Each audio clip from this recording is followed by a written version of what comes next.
Welcome back, my dear students. Ngasi akhoi anova grammar ki topic amakhak yamna laiba tanjaga amani ko haribisi yaminasi khoi ngasi yengado topic si the sentences habisini ko the sentence haga su yai mamang video amada na khoi da sound karino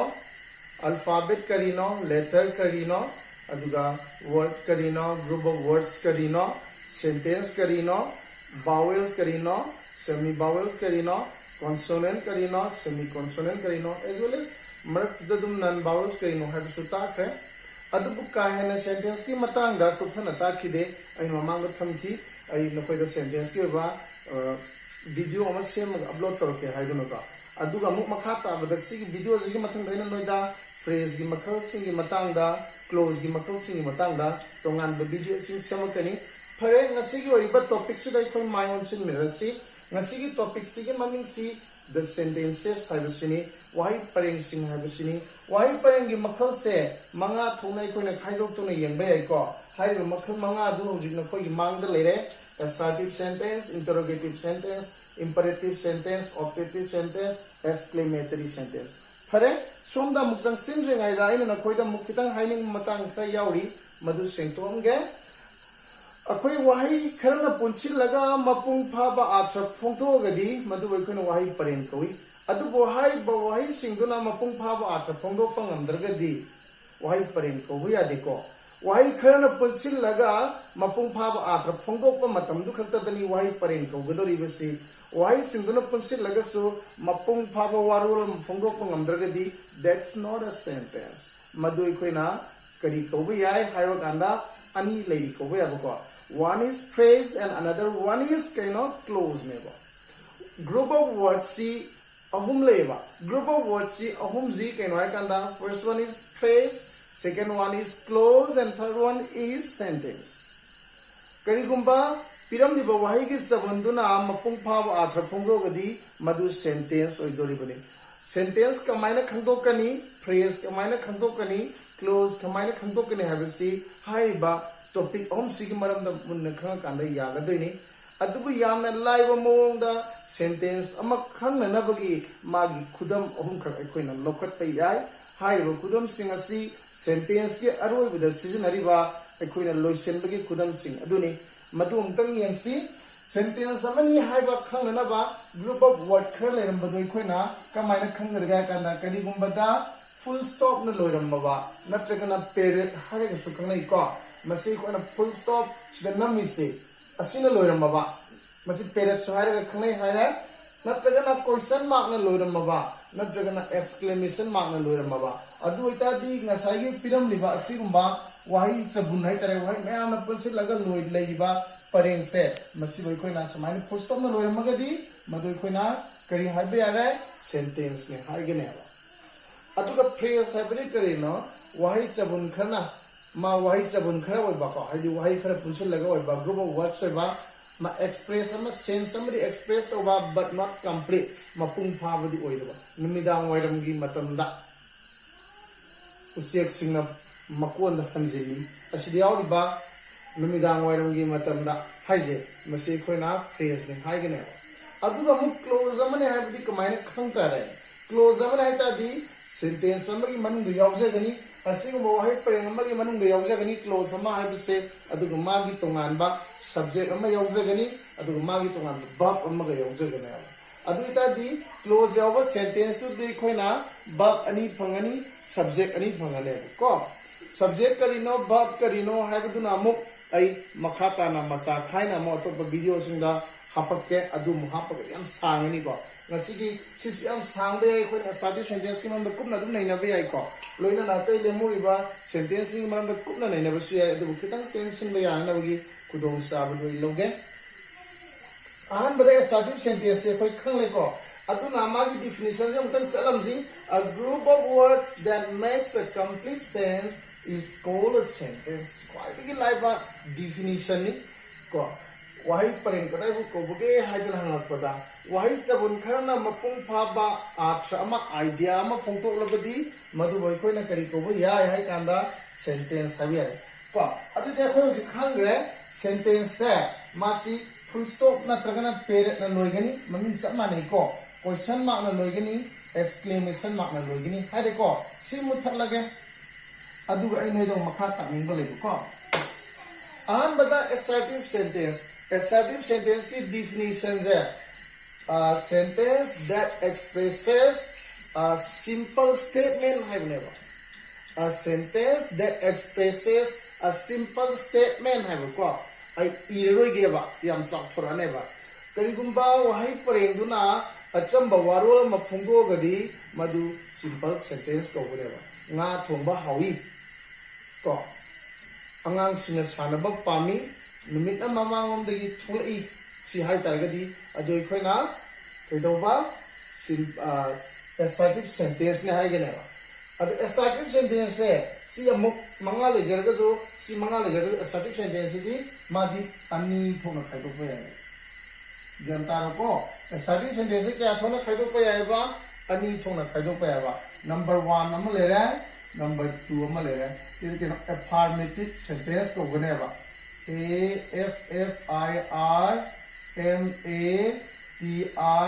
affirmative affirmative sentence साइडन लेके ने वो अदुना होजे assertive sentence अनि थोड़ा खाइदो है अनि सुबसी की ना negative sentence को बने वो मखा तो सुनी है सन्ना वो मैं खगा सवाल नहीं निमिदांग के नंबर वीडियो निको मखोन जुतारी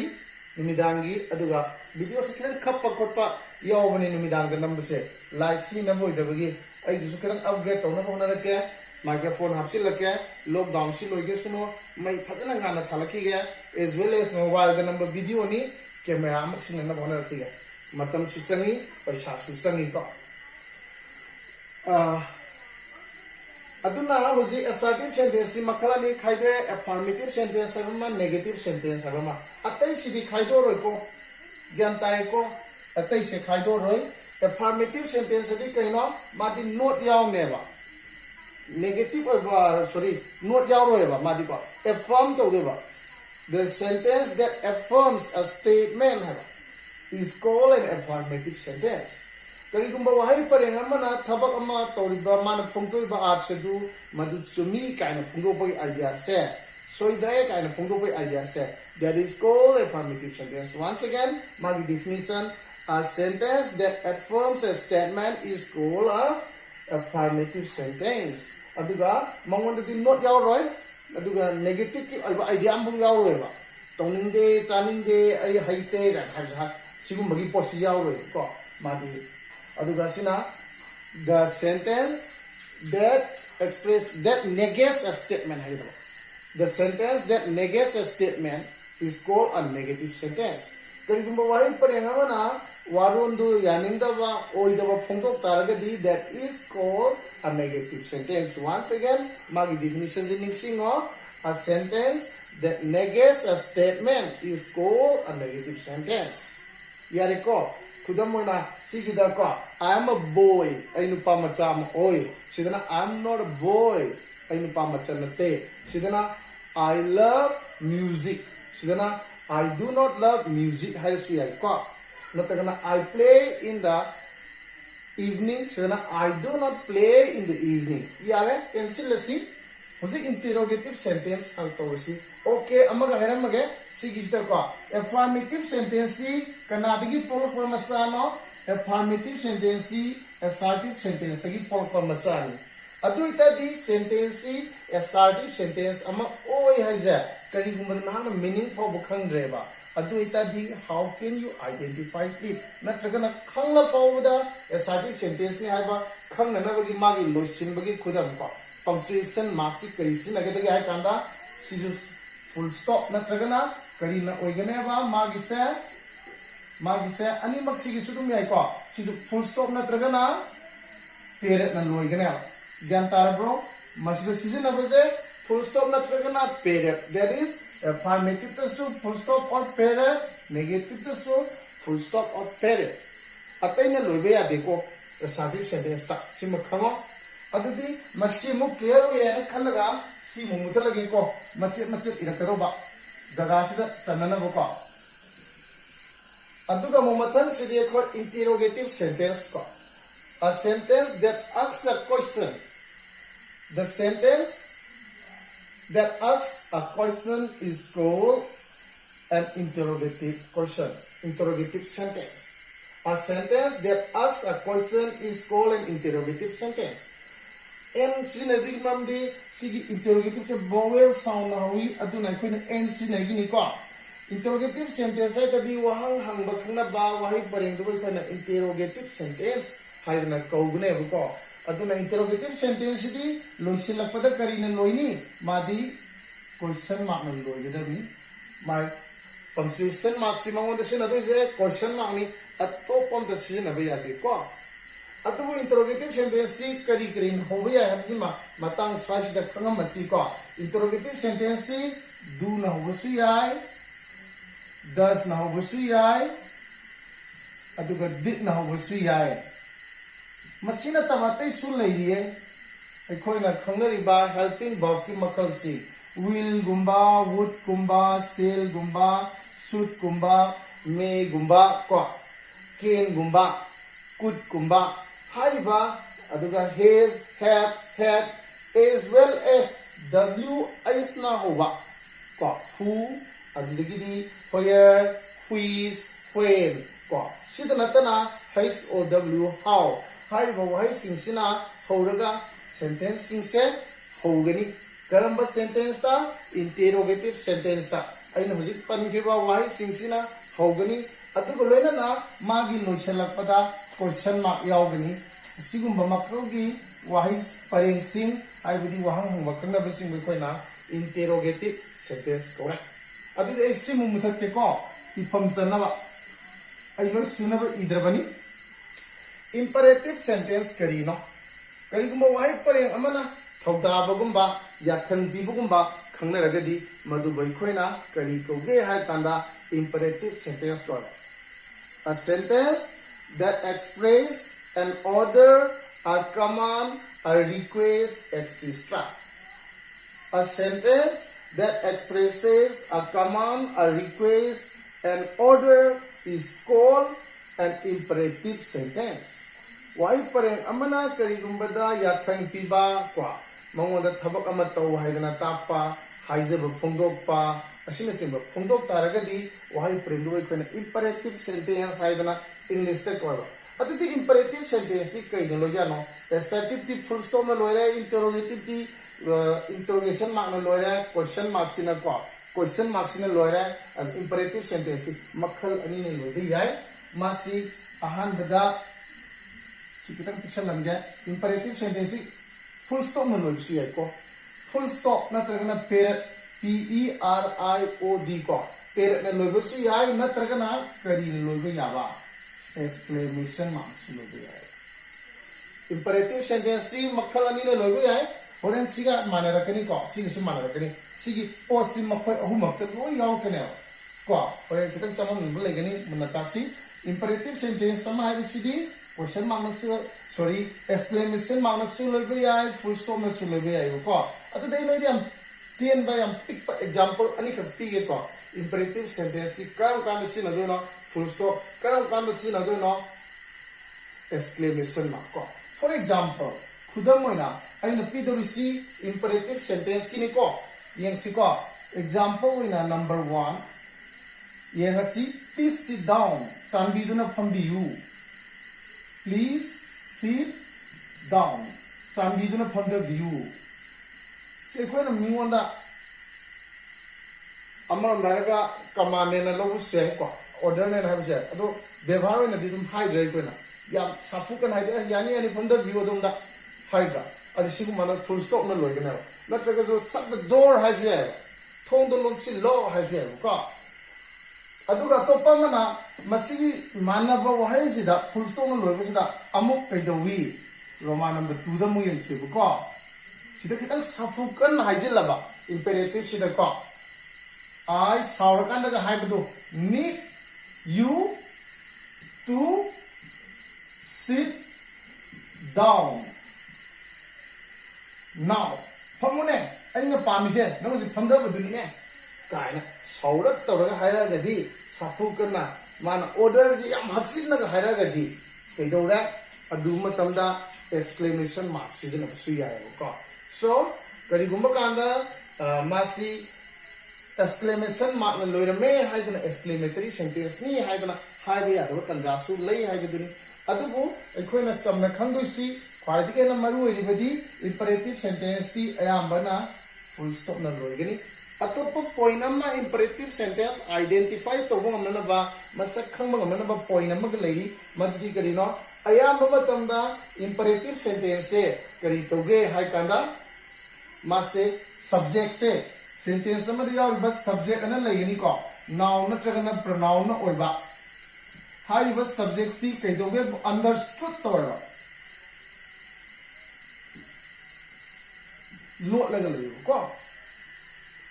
maji khangal loiba maji lumjal laga thongane ko sentence sama dia ba subject madudi noun na soiba yai pronoun na soiba yai hai ba potu losil laga thongane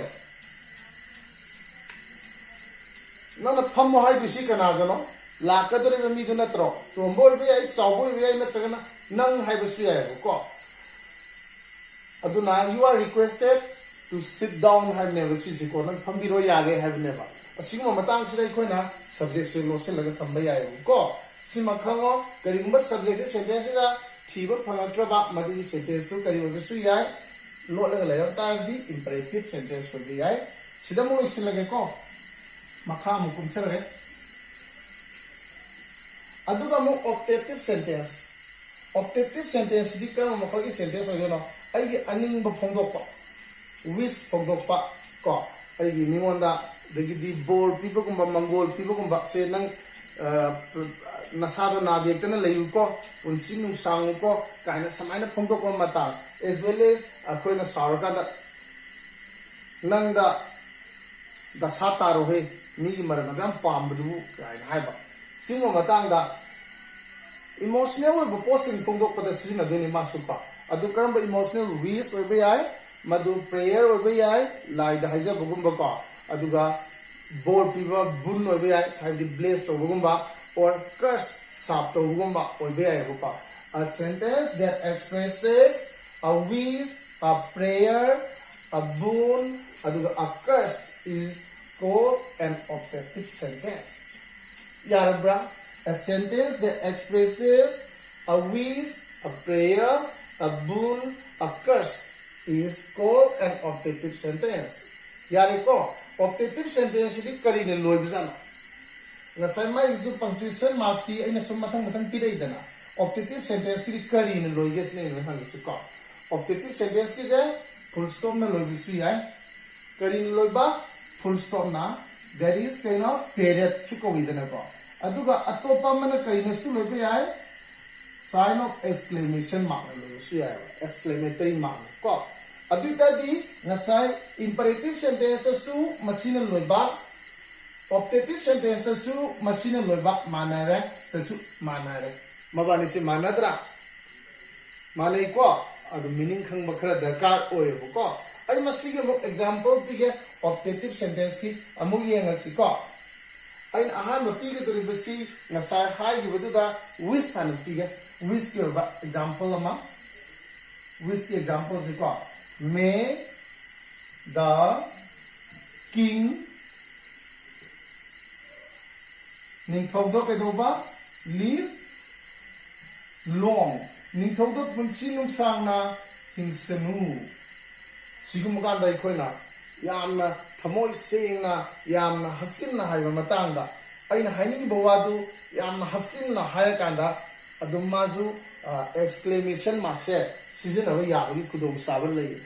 को ngasai sisuni imperative sentence यामना हक्सिन लकांदा हाइगिबदी अदुगुमना इखोइना सिगुमा मतंगदा हक्सिनना थमोय सेंगना फोंदोको मतंगदा exclamation mark सिजनबा याय example 1 ओइरो example 2 amatanga mukti ge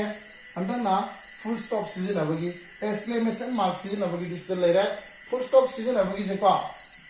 wish you sizu wish pirini sizu prayer ne na hai basi ai ko wish you a happy journey nangi khongset to yamna nungai ba khongset ama oiro haidana haiba kanda khoina ko sig matang di full stop season ba yae yarabro adudi hoji optative sentence samada full stop natragana period season ba su yare optative sentence samada exclamation mark season ba su yare kudam anisina praman pire ko adudi aroi bagi oiba wang sida akogi sentence ki makham sida muksa siko mabani se manare ko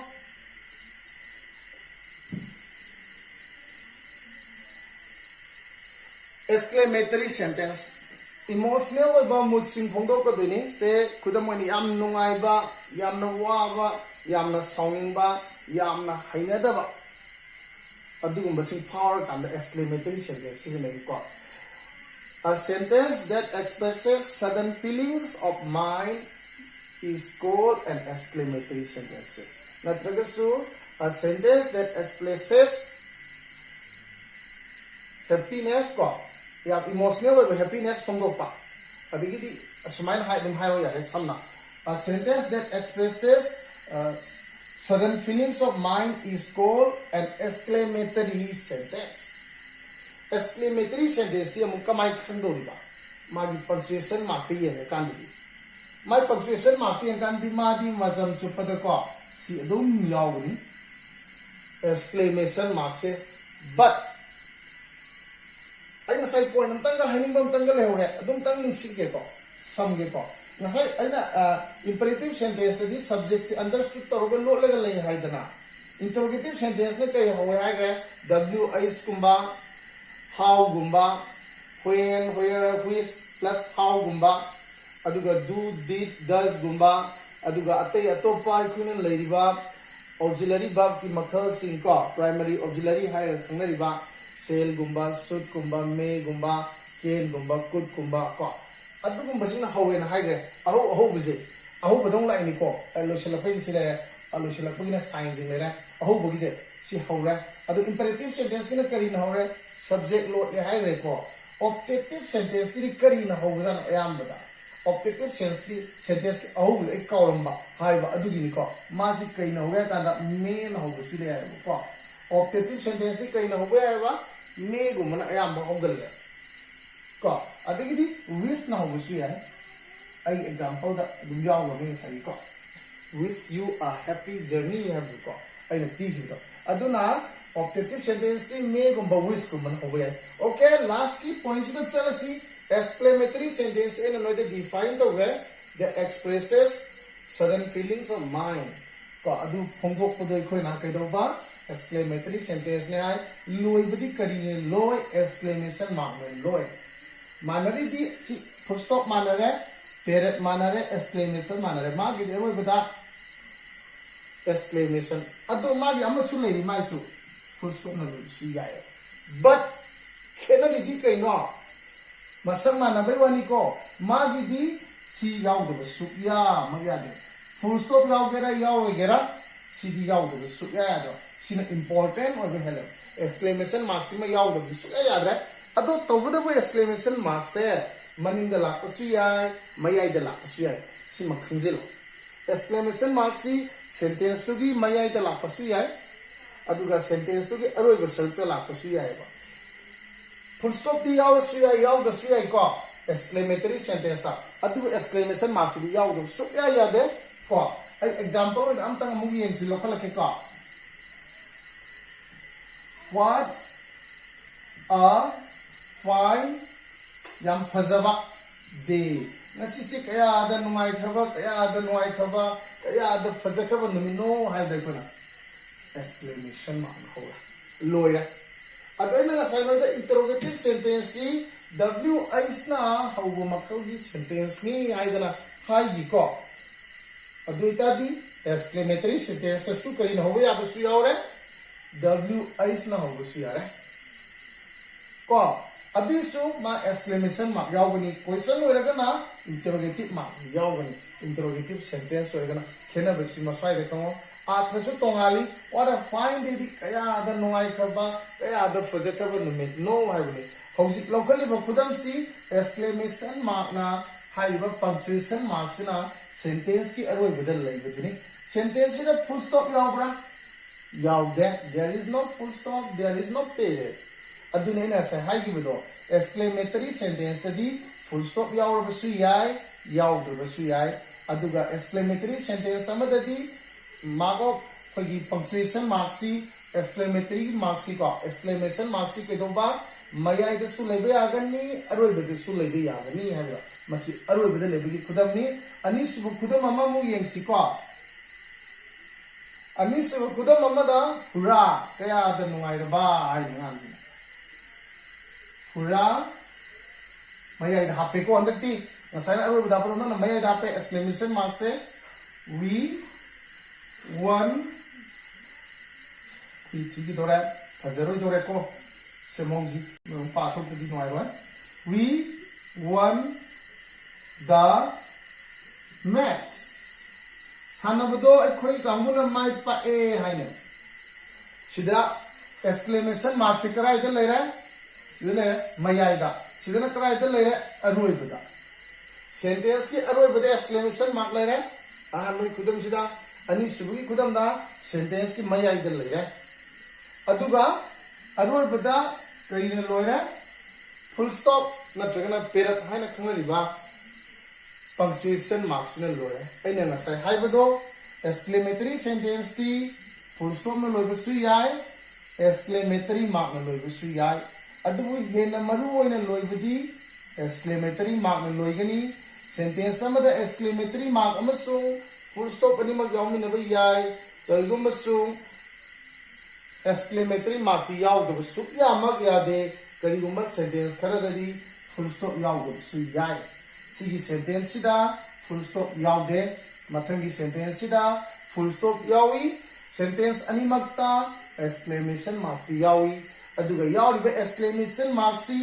अरोइबद अमसु मयाइद यावै सु याय स्वाइ बक्सिदा clear ओयेन खलेपा high बिसिंग सिगी definition दी नखोगी like तो हम line यावरे अगिबु खितंग मोगी मरता लेबा मानबा अमसुं खेनबसिंग करम बवाई ना होगदगे करम खुदम सिंह लोयगदगे अदुगा सेंटेंस के मखौ सिंह सिगी सौराकपा मसक खंगनबगी ताकपा लोइनना हाइबु सिंह सिगी लोइसेलपदा करम बा खुदम चांगदम सिंह लेबगे हाइदि पंक्चुएशन मार्क सिंह लेबगे हाइबुगी मतंग निको अदुना वहाई सबन खुदिमा वहाई परेंग नते हाइबसिसु अइन नोय हाइग्रे अदुना वहाई सबन सिंह ओबे आबा मसक फ्रेज क्लोज सेंटेंस हाइबुगी मनुंगा अखोय नंगासी तमिसी सेंटेंस नि अदुना मथंगी वीडियो अमदा अमु अइना नखोयदा फ्रेज की वीडियो अम तोंगाना सेमके क्लोज की वीडियो अम तोंगाना सेमके अदुबु हाइबु सिंह से कुनि हम कुथना पानिंगाय नननिंगाय मयाम लेबिको अखोयगी नखोयदा लंबी ताकनी मखाताना संसिल लगा होनबा हेन कुथना खंगना होनबसी नखोयगिसु थौदांग लौगदबनी सो thank you very much watching for my video and joining with me atopa video singdama ngai view atopa anoba upload tarapa video singdama adona like amadi edoba apoi subscribe to video loinana bell icon do nambiu anoba update sing langna ba maram de hai ba channel sida atopa